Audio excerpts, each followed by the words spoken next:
প্রেগন্যান্সিতে খাবার কেমন হওয়া উচিত এটা আসলে আমরা অনেকেই দুশ্চিন্তাগ্রস্ত থাকি এবং সোশ্যাল মিডিয়া অথবা ইউটিউব চ্যানেল অথবা বিভিন্ন জায়গা থেকে আমরা তথ্য পড়ে আমরা আসলে অনেক সময় বায়াসড হয়ে যায় আসলে প্রেগন্যান্সিতে কি খাওয়া উচিত আর কি খাওয়া উচিত না।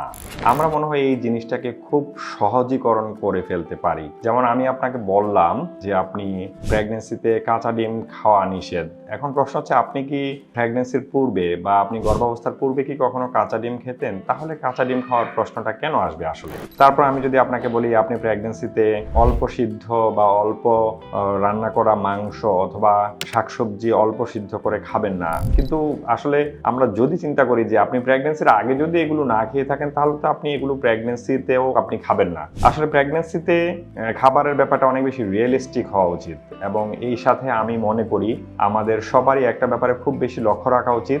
আমাদের রোগী যিনি আসবেন বা যে মা আসবেন আমাদের